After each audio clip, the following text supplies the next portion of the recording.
Le fracas des éclaboussures d'eau glacée contre les parois en bois d'une cuve de lavage dans une colonie nordique pouvait étonner un voyageur plus que le cliquetis des armes.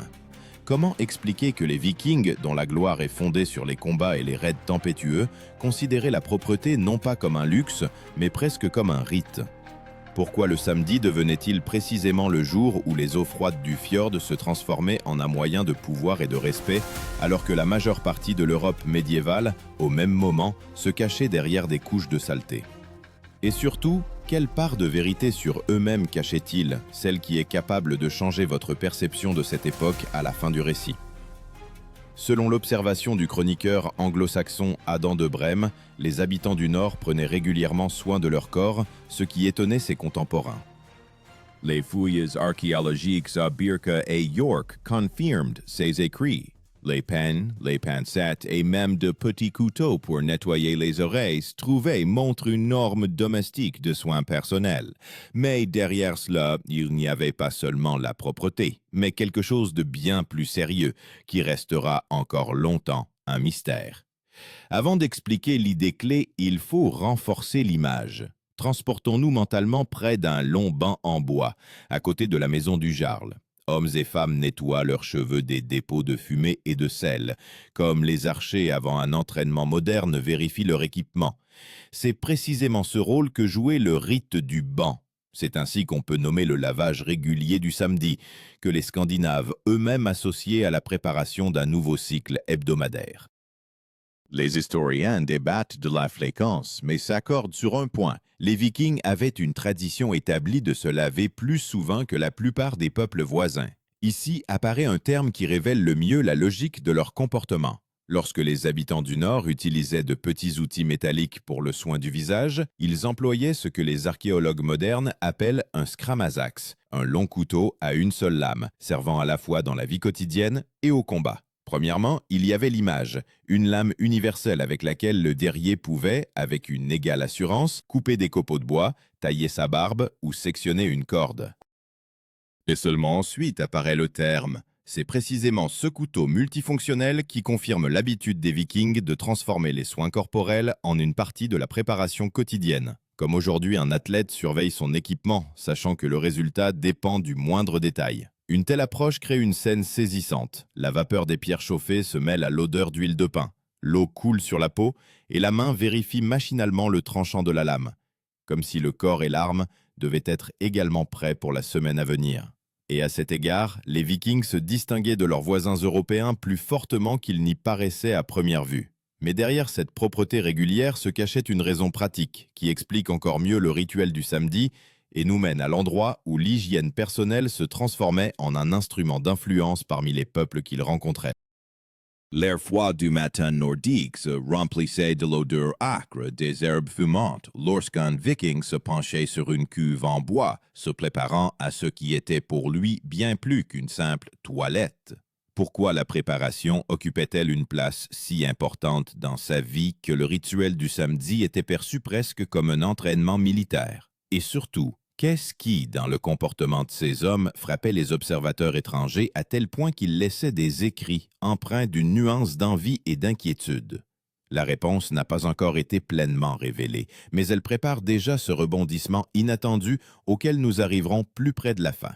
Le diplomate franc Ibn Fadlan, qui observa les Scandinaves au début du Xe siècle, écrivit sur la manière dont ils prenaient méticuleusement soin de leur visage et de leurs cheveux, bien que sa description soit teintée de préjugés culturels.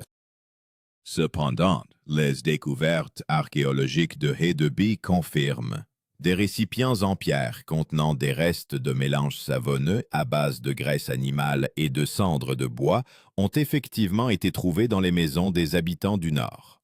Ces informations renforcent l'idée que la préparation régulière au bain du samedi était une réalité et non une image littéraire.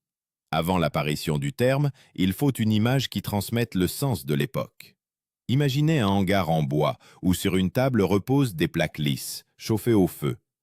Elles sont nécessaires pour lisser les plis des vêtements de laine après le lavage. Et c'est précisément cette plaque lisse et incandescente qui est l'instrument même que les historiens modernes appellent la pierre à lisser. Seulement après l'image, le terme. La pierre à lisser était une plaque polie, chauffée au feu et utilisée pour aplanir le tissu, comme un fer à repasser moderne. Un simple mot, mais il raconte un monde dans lequel le vêtement n'était pas seulement une protection contre le froid, mais un indicateur de statut.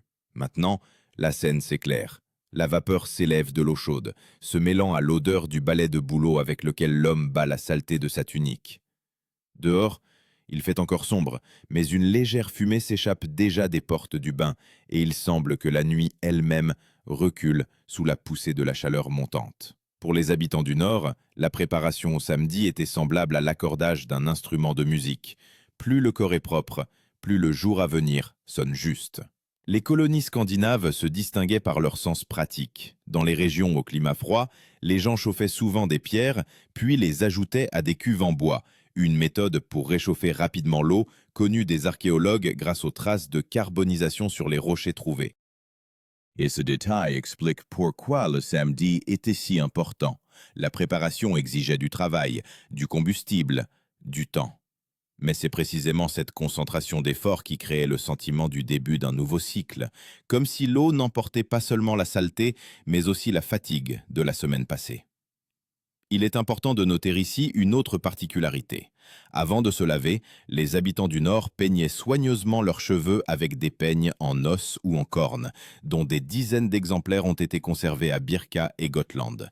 C'est précisément ce processus qui créait une sorte de silence préparatoire avant le rituel, où l'on n'entendait que le grincement des dents du peigne sur les mèches emmêlées.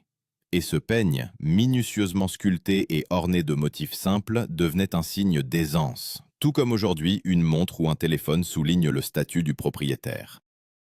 La transition devient presque imperceptible. Plus nous nous rapprochons du début du rituel lui-même, plus il devient clair que l'hygiène des Vikings n'était pas un caprice, mais une partie de leur organisation sociale. Mais les processus les plus importants commençaient précisément au moment où le bain du samedi cessait d'être une préparation et se transformait en une action capable de modifier la perception des habitants du Nord par leur entourage lors des rencontres. Quand l'aube du samedi arrivait, le silence de la colonie se dissolvait progressivement dans le son de l'eau qui coulait. Pourquoi ce moment précis suscitait-il une telle surprise chez les observateurs européens, au point qu'ils le notaient comme quelque chose de presque incroyable?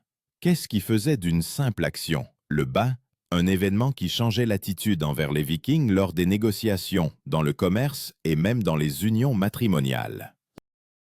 La réponse est encore à venir, mais nous nous approchons maintenant pour la première fois du cœur même du rituel du samedi. Les sources écrites anglo-saxonnes notent que les habitants du Nord se lavaient régulièrement, et le samedi, l'Ogadagre, le jour du bain, est directement mentionné dans les textes vieux norrois. Les historiens estiment qu'il s'agissait d'une action ritualisée, liée au cycle de la semaine.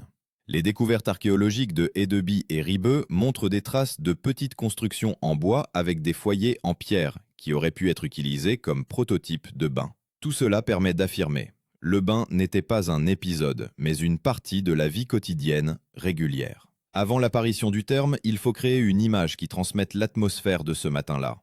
La douce lumière de l'aube tombe sur la cuve d'eau, au-dessus de laquelle s'élève une vapeur blanche.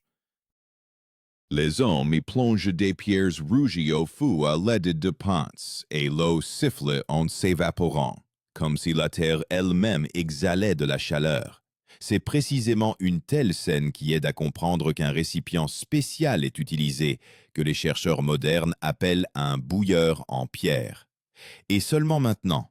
Le terme, le bouilleur en pierre, était un lourd rocher avec un creux, dans lequel l'eau était chauffée par une longue calcination des pierres, de la même manière qu'aujourd'hui on utilise des chaudières métalliques.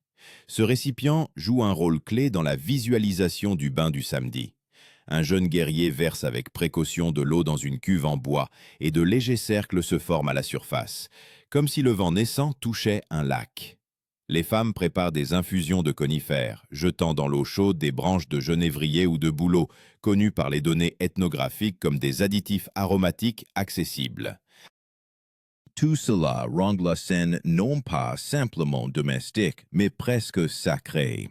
C'est précisément à de tels moments que les observateurs du royaume franc ou d'Angleterre voyaient ce qui leur semblait étrange.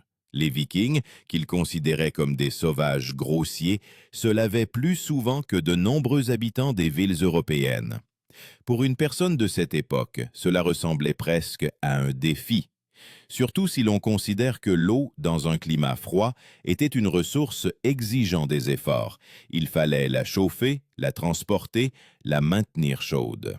Maintenant, un autre élément important. Quand l'homme du Nord finissait son bain, il se rinçait soigneusement les cheveux, utilisant parfois une solution savonneuse à base de cendres de bois. À ce moment-là, il prenait en main une longue cuillère en bois avec une extrémité perforée, ressemblant à une louche passoire moderne. D'abord, l'image, une louche ronde en bois, comme un filet de pêche, pêchant des morceaux d'écorce ou d'herbe dans l'eau. Et ensuite le terne. Cet instrument est appelé par les archéologues modernes une cuillère perforée pour les procédures de bain. Elle servait à remuer l'eau chaude et à récupérer le dépôt. La scène devient encore plus vive. La vapeur enveloppe la silhouette. Le visage rougit de la chaleur. De fines gouttelettes d'eau coulent sur la peau, comme des lignes sur une ancienne pierre sculptée. À ce moment-là, l'homme se sent renouvelé, non seulement physiquement, mais aussi spirituellement. Et c'est précisément cela qui crée une transition fluide vers ce qui se passait juste après. Le moment où la propreté se transformait en un instrument social et même politique. Quand la chaleur du bain du samedi s'apaisait, commençait la partie la plus inattendue de la coutume nordique, celle qui frappait les contemporains plus que le processus de lavage lui-même. Pourquoi un visage propre et des cheveux soigneusement coiffés se transformait-il en une arme qui agissait aussi efficacement qu'une épée? Pourquoi les Scandinaves, en sortant du bain, semblaient-ils changer de masque social, devenant plus dangereux et plus attirants pour leur entourage? Les réponses sont encore trop nombreuses, mais c'est ici que le rituel entre pour la première fois en contact avec le monde extérieur. Les moines anglo-saxons consignaient que les Vikings se distinguaient des étrangers par leur propreté, particulièrement dans les centres commerciaux comme York. Les sources franques se plaignaient que les femmes tombaient sous l'influence des hommes du Nord, en raison de leur apparence soignée, ce que souligne même Adam de Brême, bien qu'avec une indignation manifeste. L'archéologie confirme les dires des chroniqueurs. De nombreux peignes, perles de verre, anneaux de barbe en bronze et même des traces d'huiles aromatiques sur la céramique ont été trouvées lors des fouilles de Jorvik. Tout cela montre à quel point l'impression produite après le bain du samedi était importante. Mais avant que le terme n'apparaisse, il faut une image forte. Un homme sort du bain en bois dans l'air froid. Les cheveux, rincés à l'eau chaude, brillent, comme si un rayon de soleil venait de les traverser. La barbe est lissée, et la branche de genévrier avec laquelle il s'est essuyé le visage laisse un léger parfum de fumée. C'est précisément cette image qui nous mène à un objet que les chercheurs modernes appellent l'anneau de barbe. Et seulement maintenant, le terme « l'anneau de barbe » était un petit anneau métallique avec lequel les Scandinaves attachaient parfois l'extrémité de leur barbe, créant une forme soignée, rappelant une coupe stylée moderne. Maintenant, la scène prend vie. Le métal pur de l'anneau brille sous la lumière du matin, transformant le rude homme du Nord en une figure qui, dans une ville marchande, pouvait instantanément se distinguer parmi les étrangers. Chez les Européens de l'époque, cela provoquait un sentiment de dissonance. Un guerrier capable d'incendier un village, mais qui en même temps avait une apparence soignée, comme un artisan de ville se préparant pour la foire. Et ici, un autre aspect est important. L'odeur. Selon les récits d'Ibn Fadlan, les Scandinaves n'utilisaient pas systématiquement de substances aromatiques, mais les découvertes elles-mêmes indiquent qu'elles existaient tout de même. Des traces de graisse et de résine, qui pouvaient inclure des additifs aromatiques, ont été trouvées sur les parois des récipients en céramique. Dans les conditions de l'Europe médiévale, où la plupart des gens sentaient la fumée, la saleté et les tissus non lavés, l'odeur du samedi de l'homme du Nord devenait un symbole inattendu de puissance. Il sentait la propreté dans un monde où la propreté était une rareté. Maintenant apparaît une nouvelle image, la place du marché à York. Dans la foule de gens sentant la bière, la fumée et les peaux de bête, se tient un homme d'où émane une douce odeur d'eau de bouleau. Ses cheveux sont peignés, sa barbe est soignée, sa peau est rosée. Et ce n'est pas seulement de l'esthétique, c'est une stratégie. Les voyageurs d'Europe continentale écrivaient que les femmes parlaient plus volontiers aux hommes du Nord. Cela signifiait une chose, la propreté devenait une partie de leur influence sociale. C'est ici que le moment arrive où le bain commence à fonctionner comme un instrument de renforcement du statut. L'homme du Nord se préparant aux négociations savait. La propreté souligne l'aisance, contrairement à l'apparence émaciée des peuples voisins, qui se lavaient beaucoup moins souvent. Ainsi, le rituel du samedi, d'une habitude domestique, se transformait en une forme de supériorité démonstrative, comme un athlète moderne entre dans l'arène non seulement physiquement préparé, mais aussi nettoyé à fond, comprenant que l'apparence décide parfois des premières secondes du contact. C'est précisément à ce moment que la propreté du samedi commence à parler plus fort que les mots. Mais la signification de ce rituel se révèle encore plus profondément lorsque nous voyons comment il fonctionnait dans des situations culminantes, lors de négociations avec des ennemis, en préparation de campagne, dans des moments où le destin exigeait non seulement la force de l'épée, mais aussi la force de l'impression. Quand venait le moment des rencontres décisives, négociations diplomatiques, transactions commerciales ou même préparation à une expédition, le bain du samedi se transformait d'une habitude quotidienne en un instrument de pression psychologique. Pourquoi la propreté, à première vue une caractéristique si paisible et douce, devenait-elle une partie de la préparation au combat? Pourquoi les ennemis voyaient-ils parfois une menace dans un homme du Nord soigné, et les alliés, une fiabilité? Ici, le rituel atteint son apogée, et c'est maintenant que se révèle ce que les Européens écrivaient avec une envie circonspecte. Les chroniques franques mentionnaient que les hommes du Nord apparaissaient aux négociations si soigneusement peignés comme pour une fête, ce qui frappait la noblesse locale. Dans la région de Ribe et Idebu, les archéologues ont trouvé des dizaines de trousses de soins corporels rassemblées, peignes, pinces à épiler, couteaux pour nettoyer les ongles. Elles étaient déposées dans les sépultures masculines, ce qui confirme l'hygiène faisait partie du statut social, et non un ornement pour des personnes excessivement vaniteuses. De tels objets étaient trouvés à côté des armes, et cette combinaison en soi en dit long. Mais avant que le terme clé n'apparaisse, il faut une image. La flamme du feu de camp éclaire la longue maison. Les guerriers se préparent pour une sortie. L'un vérifie les sangles de son bouclier, l'autre lubrifie sa hache, un autre encore recoue une déchirure dans sa tunique. Devant la porte est assis un homme, passant doucement une plaque métallique sur ses cheveux, les lissant. Cette plaque, ressemblant à une fine feuille brillante, représente entre les mains de l'homme du Nord un ancien équivalent du fer à lisser moderne. Et seulement après l'image, on peut nommer le terme. Une telle plaque, c'est une latte à lisser les cheveux, un instrument trouvé par les archéologues dans plusieurs colonies scandinaves, utilisé pour lisser et redresser les mèches. Maintenant, la scène ressemble à une préparation pour une apparition devant un juge ou un ennemi. Les cheveux lissés soulignent le sérieux, comme un diplomate moderne passe ses mains sur sa veste avant une rencontre. L'homme du Nord comprenait. Les premières secondes pouvaient décider de beaucoup. La propreté de la peau, l'odeur de l'infusion de conifères et les vêtements repassés créaient une impression de force, de discipline et d'aisance. Pour l'homme médiéval, vivant dans un monde où la saleté était la norme, une telle apparence semblait presque surnaturelle. Les hommes et les femmes du monde scandinave utilisaient l'apparence comme une partie du langage social. Les sources écrites notent que les Vikings portaient souvent des tissus aux couleurs vives, rouge, bleu, vert, teints avec des colorants naturels. Après le bain du samedi, ils enfilaient des vêtements propres et les couleurs paraissaient plus éclatantes sur une peau fraîche. Cela créait un effet que les chroniqueurs européens qualifiaient de séduisant. Mais derrière cela se cachait une raison tout à fait pragmatique. Une personne propre et éclatante était perçue comme riche et prospère, ce qui facilitait les négociations et renforçait l'autorité. Il est maintenant important de mentionner un autre élément du rituel dont on parle rarement. Après s'être lavés, les hommes du Nord pouvaient utiliser de la résine de bois comme produit de coiffage.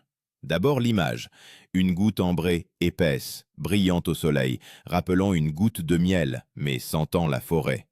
On la chauffe avec les doigts, on la passe sur les mèches, et les cheveux se posent plus uniformément. Et seulement ensuite, le terme qu'utilise l'archéologie moderne, le fixateur résineux, Ce simple moyen jouait un rôle similaire à un gel capillaire moderne. Et voici ce qui se passait ensuite. Un viking, entrant dans la maison du jarl ou dans la résidence d'un roi étranger, créait un effet que les sources décrivent presque de la même manière. La tension se calmait. Non par peur, mais à cause de la combinaison inattendue de force et de propreté. Une personne propre dans un monde sale perturbait l'ordre habituel, et cela lui donnait un avantage. On peut imaginer cette scène. Un silence tendu dans une pièce sentant la viande fumée et la fumée. La porte grince et un homme du Nord entre, cheveux lissés, barbe tressée d'un anneau, vêtements repassés, l'odeur de pain à peine perceptible. Dans les yeux de l'entourage apparaît cette attention particulière qu'on ne peut acheter avec de l'or. C'est l'effet de surprise, l'effet de supériorité qui naissait grâce au rituel du samedi.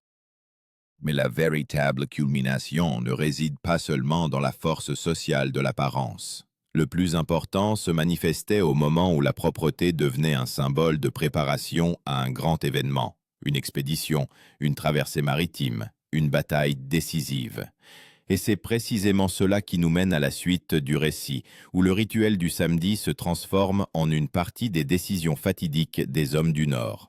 Lorsque le rituel du samedi s'achevait et que l'eau des cuves refroidissait, survenait la dernière phase, presque invisible mais la plus puissante de l'influence de la propreté viking, celle qui déterminait leur place dans l'histoire. Pourquoi précisément la capacité d'être soigné dans un environnement nordique rude est-elle devenue un symbole puissant qui a traversé les siècles? Pourquoi les Européens qui les côtoyaient tantôt les méprisaient, tantôt les admiraient, et pourquoi les archéologues des siècles plus tard retrouvent-ils des traces d'hygiène avec la même fréquence que des armes? C'est ici que le récit s'achève et que le sens de la boucle ouverte, posée au tout début, se révèle. Les historiens notent que le bain du samedi n'était pas seulement une norme domestique, mais aussi une partie des conceptions pré-chrétiennes de l'ordre. On trouve dans les sagas l'idée que la propreté du corps renforce la résilience intérieure. Les archéologues, ayant étudié les sépultures à Gotland, constatent des objets de toilette, peignes, pincettes, couteaux de coupe, étaient souvent déposés aux côtés des armes et des ornements. Cela signifie que l'hygiène était perçue comme un élément d'identité, digne d'accompagner l'homme dans l'au-delà. Les scribes francs et anglo-saxons, bien que partials, reconnaissaient que la propreté des hommes du Nord les rendait dangereusement attrayants aux yeux des autres peuples. Mais avant que le terme n'apparaisse, il est important d'avoir une image qui montre à quoi ressemblaient ces découvertes dans la réalité. Dans l'obscurité de la chambre funéraire, l'archéologue soulève un petit objet en os, fin, orné de lignes simples. Il rappelle une lime à ongles moderne, mais avec des traces d'usure qui témoignent d'une utilisation régulière. C'est ainsi que naît l'image, et seulement après elle, le terme. Les historiens modernes appellent cet objet un petit outil de toilettage personnel. C'est un petit instrument avec lequel on égalisait les ongles ou les poils du visage, à la manière dont on utilise aujourd'hui de petits ciseaux ou une lime à ongles. Imaginons maintenant un tel outil de toilettage personnel posé à côté d'une épée. Ce contraste de propreté et d'armes témoigne d'un monde où le corps du guerrier devait être non seulement fort, mais aussi soigné.